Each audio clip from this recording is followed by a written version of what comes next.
Okay, let's do some questions and answers. So the people that I want to answer questions have all left. They want to all right. Yes. I have a question. Okay. I wanted to know about your experience with peyote. What about it? Well, what was it like? Well, it was many different levels of that experience. Did you do it more than once? I did it for 4 years. I trained in the Native American Church as a fire chief. And so that's a 12-hour ceremony, and you eat a lot of peyote. And you get real sick? Well, the getting sick is, you see, the peyote experience, the Native American Church ceremony is a 12-hour experience, and you begin 3 hours, move through the physical, then 3 hours you move through the mental, and then at this point is midnight. You have midnight water. You bring in the water, which enters the emotional, and then in the early hours of the morning, you have what's called main smoke, in which the reason for being there is realized, and you enter the vibrational awareness. And by the time the ceremony is finished in the morning, you're in the vibrational awareness. So it was the peyote ceremony that taught me the pathway of awareness, that brought it to my attention. But it did many other things, right, that was specific for me because of the work that I was doing. And one of the things that I had to learn to do was to be conscious in an altered state. Because much of the insight I have about the emotional body comes from being conscious in my own emotional states and being able to, because I'm remaining conscious through my fear, anger, and grief, being able to perceive the mechanics of this, right? So that experience of the Native American Church was teaching me many of those things that enabled me to put together a procedure to facilitate the condition. Peyote doesn't, I never had any hallucinations on peyote, so for me it's not an hallucinogen, although it's classed as a hallucinogen. The only time I hallucinated on peyote is when I had 5 black widow spider bites, and then I had to go into a ceremony anyway while I was in that condition, and I saw some pretty strange stuff. But You literally got bitten by 5? No, I got 5 bites in my, I had 3 bites on one leg and 2 bites in another of black widow, right? So I got very sick, and in that state of toxicity and taking the peyote, in the Native Americans, that was medicine. I was receiving medicine from those spiders, right? So it was a different type of medicine, and in that way of being, no bite by an insect, anything is an accident. It's all medicine. It's acupuncture and giving of medicine. They actually... No. You don't have to. Nature will do it. Oh, okay. No one... Nature will do it. Whenever you get bitten by anything, it's nature giving you medicine, right? It's not accidental. It's just that we don't know what we require. So, being bitten by something is not what we need or want. But it may be what we require, right? We just don't know. But I never found peyote to be an hallucinogen. It never showed me something that wasn't here. What it really did is brought me really physically present, right into the body, and in many ways dismantled the structures that I'd built out of my emotional imprint. So I could perceive what it is like to live without those structures. What is it like to be, not do? What is that state of being, right? And so the peyote can't do anything for you. I think a big mistake in which that happens with something like peyote is people think the peyote can do something for you. And so therefore they take it regularly to try and do that thing. But actually, the peyote can't do anything for you, but it can give you insight.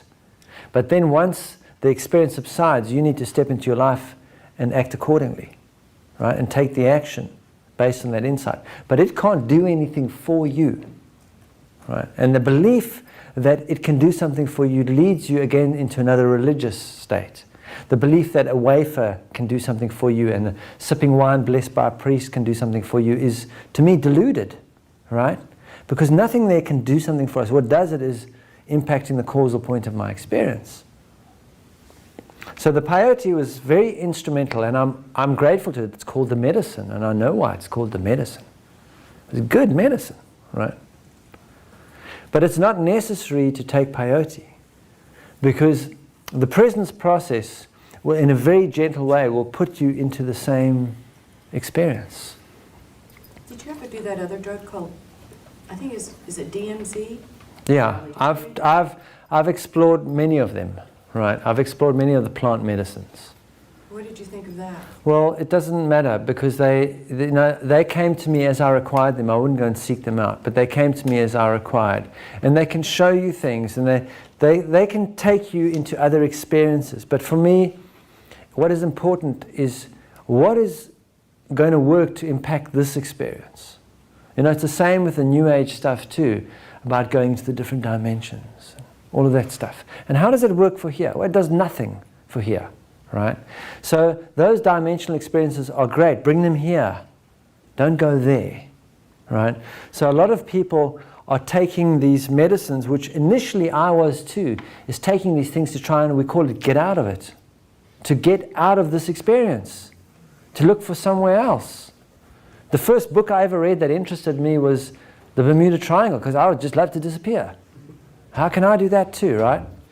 And then books on UFOs, because I think, well, maybe someone will come take me away from this planet, because these people are mad, right? All trying to get away, right? Until what the peyote showed me was rather show up here. That the whole thing was about showing up in this body as fully as possible. And it showed me, I had in my very first experience with that, it showed me the human condition. It showed me all of this. It showed it to me through the prism of my own experience, that my pain had nothing to do with what was happening now. My pain was an echo of something that was imprinted here. And that unless I went back and impacted that, I would continue to be in pain. But it showed you your truth. Well, it showed that to me, right? It showed that to me. Should we do peyote? No, I don't think, so I think the thing is, don't do anything. Don't do anything. But if it comes to you, right, if it comes to you, but don't do anything. Don't go and make... Seek it out. Yeah, you seek it out, you're trying to make something happen, you're going to be disappointed. It's like all the people who read Carlos Castaneda, and I was one of them, right? Let's have a Carlos Castaneda experience, right? No one got to have a Carlos Castaneda experience. Why? Because that's his experience. You have your own. And it's not necessary. I mean, a good breathing session is as powerful as any peyote session. And cheaper. And you get to keep. And you get to keep it. You get to keep. With a peyote, you don't get to keep it. It dissipates. It can make you physically present, but once the medicine dissipates, you lose that sense of presence.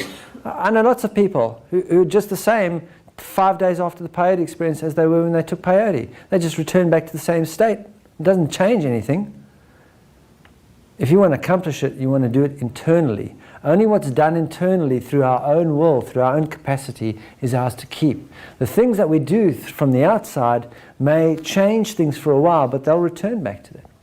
That's why the priest who heals somebody, and someone is healed by the preacher, they might be healed for a while, but it'll return, because they never impacted it through their own will. But I thought you said it showed you the truth and it showed you the way to restore your balance. I've showed you something here this weekend, but it's done nothing for you. It's changed nothing. When you walk out of here, the buttons that are pushed in you will be pushed, and you'll still react the same way. Nothing will have changed. It's only going to change when you go into yourself and impact that. And the peyote can't do that for you. It doesn't matter how, the whole world is showing us the truth all the time. What difference does it make? The truth is always being in front of our eyes. So seeing the truth doesn't mean anything. It's, can you live it? And living it requires, it's an art form, is to go in and participate in the experience, right? Is to go to the emotional signature. Nothing can do that for you. So you can take as much peyote as you want. I've taken a load of peyote in my life, right? But it wasn't the peyote, it didn't do anything for me. I still had to go in and do my emotional work. It was only when I went to the consciously in a normal state, mundane state of awareness, and entered my fear, anger and grief, and was being with it so that it could move on. That's the only thing that ever worked. Nothing else has ever worked. Everything has been about getting me to that point. Everything. And now that's the only practice that I have. I don't even have a meditation practice. I threw all that stuff away. It doesn't work. That didn't work for me. The only thing that works is going through my day and saying, what am I feeling right now? Paying attention to it and being with it, not fiddling with it. It brings everything I require. All my abundance, all my health, all my relationships in the world, everything comes from that. Everything comes from that. So that's the point. That's what peyote showed me, to go and do that. But it couldn't do it for me. If I didn't do the work, I would still be in the same state I was before I took peyote. It can't do it. And I feel sorry for the many people in this country who believe that peyote can do it, because really all they are is addicted to peyote. Right? Makes them feel good and clear and present, so they take it. But actually, once it moves out of the system and dissipates, they're back to the same lives and the same problems and the same struggles. Nothing has changed. And that's where, the Native American church, by taking it every Saturday and doing ceremonies every Saturday, they just turn it into another religion. And many of the people there have the same problems over and over, even though they take it. There are some that get it, go out, change their lives, the way they're living, and impact their condition because of what they saw from the peyote. But the peyote doesn't do it. It can just show you. I can show you your anger. It's not going to change anything. You know what I'm saying? Thank you. You're welcome. Do you find that you are in a pretty continuous state of breathing connectedly No. now, or do you? It's a tool. Consciously connected breathing is a tool. It's like, at home I have a cupboard and I have tools in there. And I don't walk around with a screwdriver all day. I just go and get it when I need to work with the screw, right? Otherwise I put it away. The same with consciously connected breathing. It's a tool. It's a very powerful tool because it has many dimensions to it. It can bring us into the body. It can start getting us to wield being, because you have to be there. It's really a tricky way to get people to start being, because you can't tell people that being is where the power is. I go like, what are you talking about? What do you mean? But what I've got to do? No. Being is where the power is. No. But how do you do that? Right? There's got to be a doing involved. So what we do, there's a transition point from doing to being. And the shamans know this, they call them not doings, right? So they'll say, like, one of the not doings, they'll put a blindfold on and walk backwards all day. Right? To try and get you to stop doing stuff, right? They'll find many ways of, until you get it, right? It's the story of the Buddhist, the Buddha disciple going to the Buddhist temple. And looking at the statue of the Buddha and going, well, it must be the orange clothes, or it must be the lotus position, or it must be the beads, or it must be this half smile on the face. That's what Buddha's doing to be Buddha. So I'll do those things and maybe I'll become Buddha. But actually, the statue of the Buddha is an image of someone being. Not doing. There's no doing at all. It's just being there. Saying, look, I'm just going to be here. Check it out. Whenever we're being without condition, we're Buddha. That's it. But we can't get that unless we give ourselves that experience consistently so we can see the consequences of being. The breathing is a not doing that brings us. It has many applications. It has many consequences to it. But at some point, if you keep doing the breathing every time something comes up, then now you're using it as a doing. Now you're using it to sedate and control your experience. And that's why if someone says to me, I'm on the presence process for the 6th time, I go, well, you've got a problem we can't help you with. Because you only need to do that about 3 times. Let it go. Right? It's only just to assist us to move from doing to being. It's a transitionary. Everything is something to move through. I hope that what I'm in my presentation work, I move through it. It's not like, okay, now I've found something that works. I'm going to do this all the time. God forbid, right? Everything is transitional. So the breathing comes and goes. The conscious. Sometimes I will breathe. Probably I'll sit down and consciously connected breathe probably once every 4 or 5 months. I might sit down and go, I want to do some breathing. Let me time to do some breathing. But less and less, because rather if there's something that I want to take a look at, I'll just be with it without condition. Because the radiance of being is really what the breathing was bringing me to realize, right? But for most people, the relevance of being is lost because most of us are in the mental realm. So we cannot appreciate the value of being. Because no one else does. No one ever did. Right? It's something we have to show ourselves and see the consequence before it comes a value. Right? This morning you talked about alchemy happening or occurring for a person within a family where the emotional signature can be altered, you said? Absolutely. Can you say more about that? The emotional signature, remember we were talking about if I took the presence out of everybody and I shuffled them around my back and I brought out there'd only be one presence. If you take the emotional signature out of you, your mother, your father, your brothers, your sisters, and shuffle them around and hold them out, there'll only be one emotional signature. The causal point of that for you is inside of your emotional body. When you impact it in your emotional body, you impact it in theirs. There is only one emotional signature. Right? And so that's how you know when you're really authentically impacting that emotional signature. There will be movement in your family. You'll see things happening. Not what you want and need, but what's required in order to set everyone in that family free. Which is not what we want to need, because what we want to need is like for the family to like cling and stuff, and for these people to play these roles, and for this person to tell that person they're right and everything.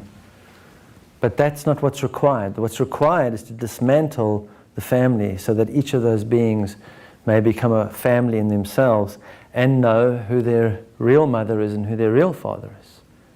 Right? So they can join the family of humanity. That's what's required.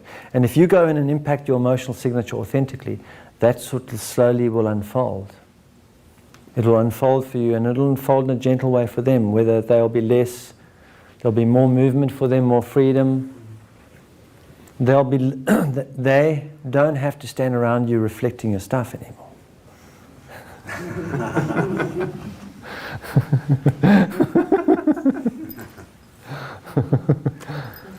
I had a question about the breathing. Yes. I found that I've done the process a couple of times. Yes. And I found that in many ways the breathing turned the whole process into a doing for me. Yes. And when you sent out your last email a few weeks ago about being, that impacted me more than either of the 2 times I did the process. Yes. And I've spent so much time with the breathing. Part of me wants to ask you, could you demonstrate it? It's Because very. I'm thinking I'm doing it wrong. No, you're not doing it wrong. Well, if you want to have an experience while you're breathing, that's not what breathing is about. Yeah. Right. Because the consequences of breathing happens over days. It's like the presence process. The consequence of the presence process unfolds 9 months after doing, or more after doing the presence process. It's not like you get to session 10, okay, it's done. What happened? You've only done the causal work, right? Right. So the breathing is really simple. It's just, and I'm breathing a little bit harder, but I would breathe like this.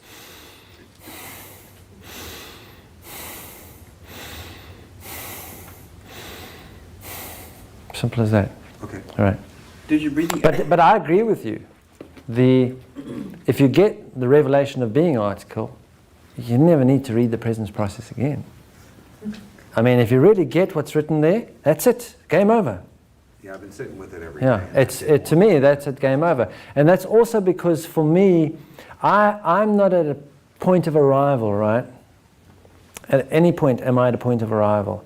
And so what I do is I'm going through my journey just like every one of you are. We're going through our journey together. And what I do is, as I achieve certain insights that are more efficient, it's always, I'm looking always more efficient, right? Until, well, I have a friend, Pete Petrie, who lives, he's in Chile now. But he was with me all the way through the Native American stuff, right? And he said to me, you know, one day someone's going to be able to just say like a word, and that's it, right? Done, got it, right? And so we're working towards that kind of thing where it becomes, just get it, you know, the being, trying to transmit the value of being. But I have to get it in a way that now I can transmit it more clearer. So the presence process was one way of transmitting it. Alchemy of the heart is the presence. This is the presence process. It's just in a more efficient technology, right? Yeah. It's a way more efficient, this, than the presence process, actually. There are people that are going to read this book. They're going to have just as much impact on their experience that the presence, and there's no breathing in here. There's no doing at all, right? It's a complete perceptual adjustment. And the being article is actually more efficient than Alchemy of the Heart, because it's coming out now. That came out when? In August, right? Well, Alchemy of the Heart. I mean, the Alchemy of the Heart I wrote in August. Oh, okay. Okay, the being article I wrote 3 weeks ago. A lot has happened for me since August, because my journey is constantly unfolding. I haven't arrived anywhere. I'm exploring this just like everybody else. And what I found is that there is a journey, it is journey without end. There may come a point when I just don't even want to talk anymore because it's efficient, and I'm not efficient anymore. But for Leo, that might be a hard point to come to.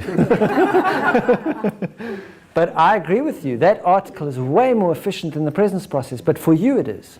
But it's because of the work you've done in the presence process. So Right. discount that. So it's, for some people, they're still going to have to do that work. And then they will read that book. And then they may read, they may have read the Revelation of Being and go, I don't get this. It's like, sounds groovy, but you know why? Because you can't get it unless you can get it through the lens of your own experience. So you've had enough experience for that to, right? Yeah, that was like a rocket. For me too, when I wrote it, you know, whenever I write something new, I always go, this is it. This is it, right? But I know it's not. But I just feel like that when it's happening. Because I get the same, unless I get that rush out of it too, I'm not going to even put it out there in the world. It's happening for me in that moment. It's got to be real and happening for me. I'm not just like, right? And that article comes out of these presentations and the one-on-ones. So this is what people, you know, I don't do presentations because I'm trying to help people. I'm not doing one-on-ones because I think I can help you. It's because this is a way that I explore this work. There's no more powerful way than to stand up here without a piece of paper or anything to go and just go for it. Something's gonna happen, right, and real. And out of that, I will somehow capture the insights that I'm receiving out of that. In this weekend, I've had insights that have been clicking things in for me. So I'll continue now, take some time off and I'll write something maybe, put it down, and then immediately, for me, I don't want to hold it back, so that's why I put out the Revelation of Being article. I won't hold that back and keep it until I can get another book together and then I'll send it. And I want to give it out immediately because I've learned that by giving out the realization now, by letting go of it, then more will come. You know? Don't hold anything back, right? I was reading your letter to 2008 participants on your website. Did it scare you too? No, it's okay. I just came from Erie where the people said, man, that letter you wrote was scary. I was like, what? No, that's scary stuff you're talking about there. I was intrigued Erie. by you saying that the 22 locations that you chose for this Yeah. tour were deliberately navigated, and you made some reference to an acupuncture sort of image. I wondered if you could talk Well, that's just a way of thing, but if you can take a fractal, like, you know what a fractal is? A small piece that represents how the whole works, right? So let's say this weekend is a fractal. Let's say this talk today has been a fractal. This talk today was deliberately navigated. And if I stand back from it afterwards and I listen to the recording, I'll be able to see how things that we're speaking about now were set up from things we spoke about earlier, and how it's completely deliberately navigated. It's not that I'm consciously it's deliberately navigated because I'm getting out the way and letting it unfold. And that which navigates everything, which is the cause of everything, will deliberately navigate it. And so from when I'm saying that the tour is deliberately navigated, it comes about through the same means that I use to do a presentation. So it's in hindsight, I look and I go, wow, 22 locations. I didn't decide, okay, I'm going to do 22 locations, right? I don't operate like that. But when I'm finished in hindsight, I go look at it and I go, wow, that's amazing. And even, so I got to 22 locations and I went, wow, that's amazing. Because to me, 22 is a very profound number. It's about my own experience. It means something to me, right? So I'll share it, but it means something to me. So even when I went to South Africa, just before I went to South Africa, someone heard I was coming from the Eckhart Tolle Society. And they said, please come and do a talk for us while you're in Johannesburg. So I agreed to, and I went, no, there's 23. Now that's a mess up, right? Damn, I didn't see that coming. So I get back here, and within 3 days after arriving back, because of the problem I'm having with immigration, I cancelled Hollyhock because I don't want to cross the border. Oh no, we're back to 22. But I'm not doing it to try and, that's how it's... So I look at things in hindsight, not in foresight.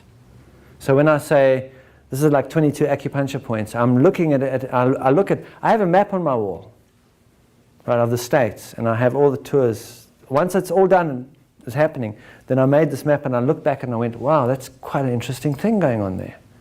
The places that are being touched, right? And that's just my way of communicating that, to me, it's deliberate. It's absolutely deliberate that I'm supposed to be here, and that you are supposed to be here, and we're supposed to be having this conversation. I don't have to know the It wasn't a strategic move that you were conscious of. No, but the vibrational is always strategic and conscious. And I'll acknowledge that in the putting together of this. I'm not acknowledging myself as the oneness. I'm acknowledging that in it. Because I know that wherever I go and what's happening, I see how deliberate it is. Right?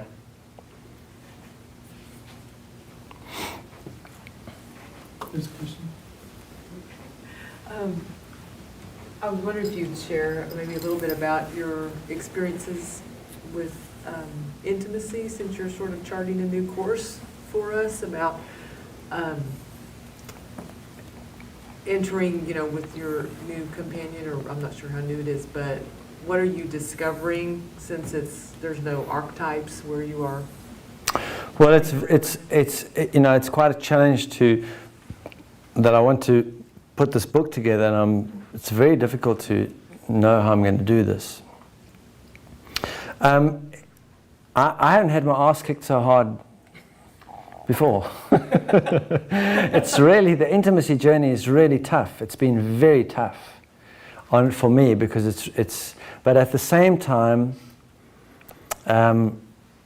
it's the most profound work that I've ever done. It's been the most liberating and profound work. But it never took me anywhere to where I thought it was going to take me. I had some idea of what it was about, and what it keeps is every time I have an idea of where this is going, it just dismantles it. So I don't even have a way of saying what Elizabeth is to me, because I don't have any structure to put that in. And we don't live together, and I'm lucky if I see her twice a month in the physical, because I'm always traveling and she lives far from where I live. So more than anything, what there is space. And so, but it's the most profound, because our intent is to explore the experience of intimacy and what that's about. It's like also a journey without end. It's unraveling and unraveling and unraveling. And I don't know what it is. All I know is that it's freeing me of the program in a way that nothing else has. But of course I had to do the other work first. But it is really profoundly, it's really about dismantling. It's all about this relationship between this and this, the emotional and the mental. It's shown me more than anything else where I manipulate, because the whole of life is sex. The life is God having sex. That's what it is.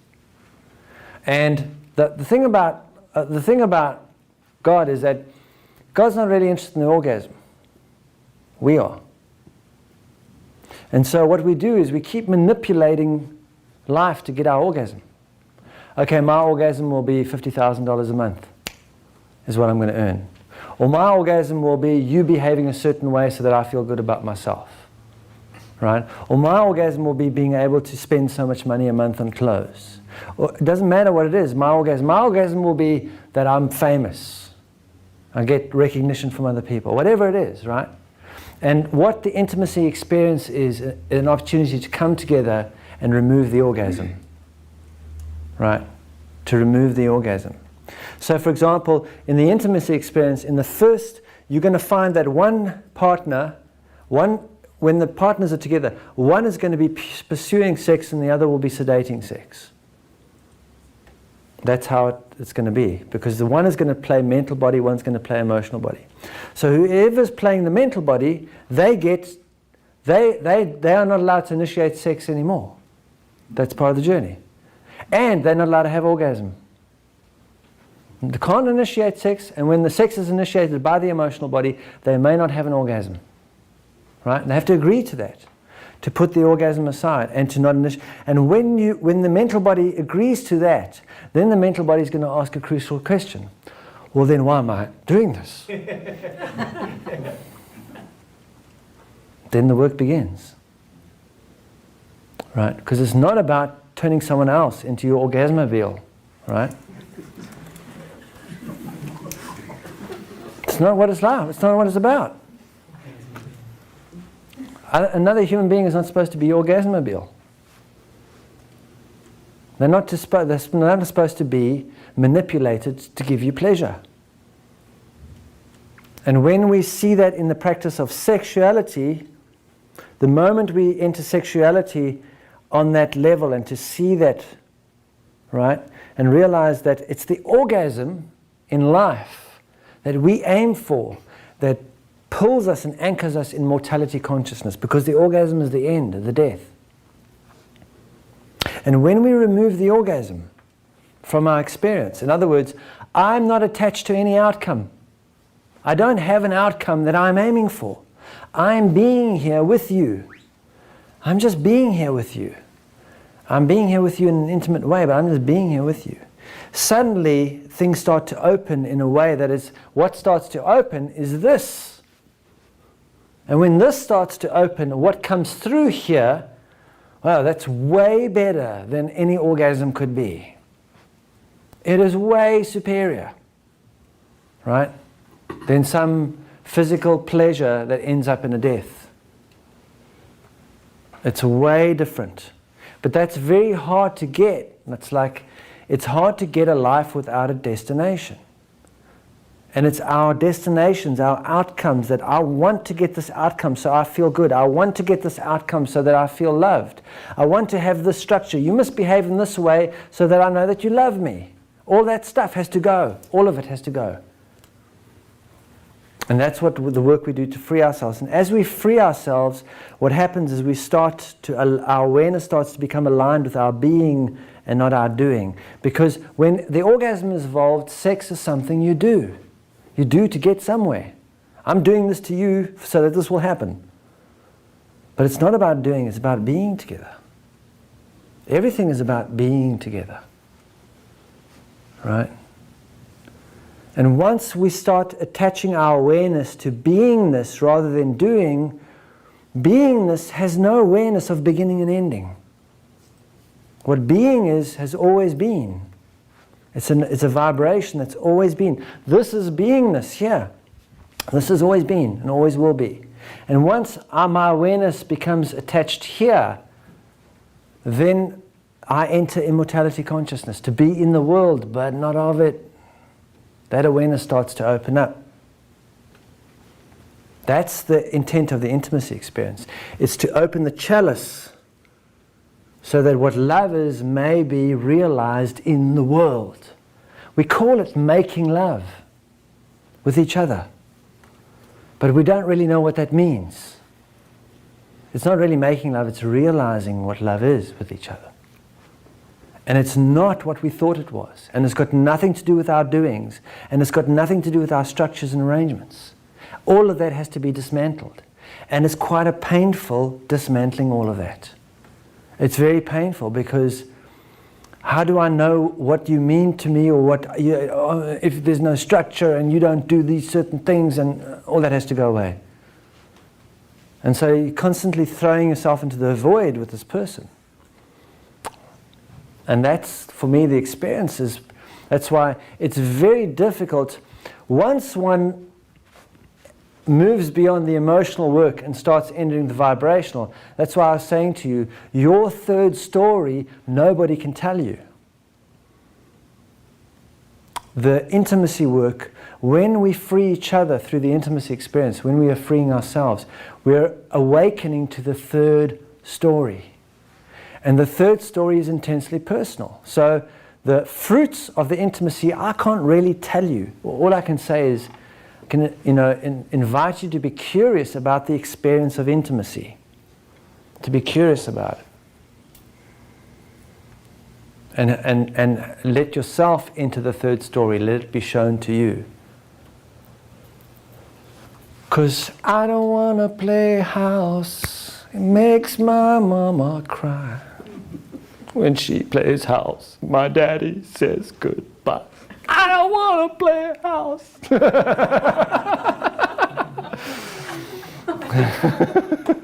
You don't remember that song? No. Yeah, it's a country and western. It's a country and western song. You remember? I don't want to play house. One more question.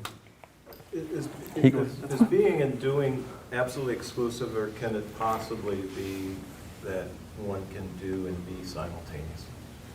Well, that's why I define doing. I'm not talking about activity, all activity. So when I talk, momentum, we use the word momentum in the article. Doing, what I define as doing, is when I enter momentum or activity that creates a momentum. It comes out of wanting to feel better. It's coming out of the charge of the emotional signature. The thoughts and the behavior coming out of feeling better, sedating and controlling this. That's the doing. Once that emotional signature is integrated, that behavior is not there. Then I'm still active in the world. There's still momentum, right? But now it's as an expression of my being. And there is a transition point, from doing to being. This is the not doing work enables us to make the transition. But once the emotional signature is gone, the being is there. You don't have to make yourself be. That's all that's left. You're just being there. I was getting that there's impossible to have sex without manipulation. It was sounding like you were saying. Well, I'll tell you what. Sex with manipulation will never allow the vibrational through. Never. And that's why part of the intimacy, there'll be a couple of suggestions in the book on intimacy about certain practices. One of them is the removal of the orgasm. Because once the orgasm is removed and there's no destination, then one asks, why am I doing this in the first place? Right? Control, though. Right? I mean, you can be being with somebody, and you can be in the physical act of Yeah, sex. absolutely. And you may not have any say about whether that orgasm comes or not. Well, the orgasm, you see, you can contain that energy. This is also another different practice in containment, right? So initially you go like, I'm not having an orgasm. That's it. But it happens, right? You go, ugh. It's like saying, I'm not going to lose my temper, right? Because actually, having an orgasm and shouting at somebody is the same thing. Energy. It's the same lack of containment. Can't contain the energy. As I learn to contain my energy, in other words, I can be with my partner sexually and not have to have an orgasm. Because eventually, once my intent is clear about that, I won't have an orgasm. And I can be there. In fact, I won't even require one. It's the same way as I can be around anger and fear and grief without being triggered. It's the same thing. It's containment. It's a different level of containment work. It's about containment. Right? And it's not about moving it away forever. It's just a practice to show you something about yourself. So you can see experientially, because once you see that in your sexual practice, how you actually are going around your partner and manipulating them to get it so you want an orgasm, you won't see that until you remove the orgasm. Because suddenly all that behavior becomes pointless. And then you go, wow, I've been a real dog, right? I've been a real dog.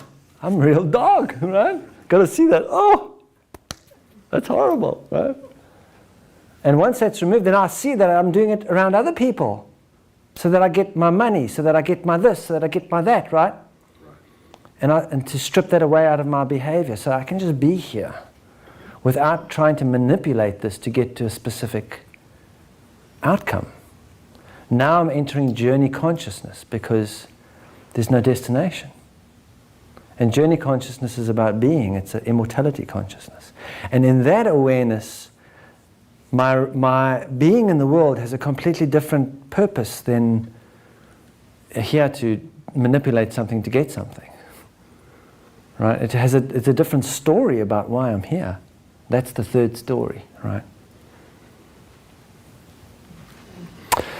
So, let's end it there for today. Thank you very much for coming and hanging out for the weekend.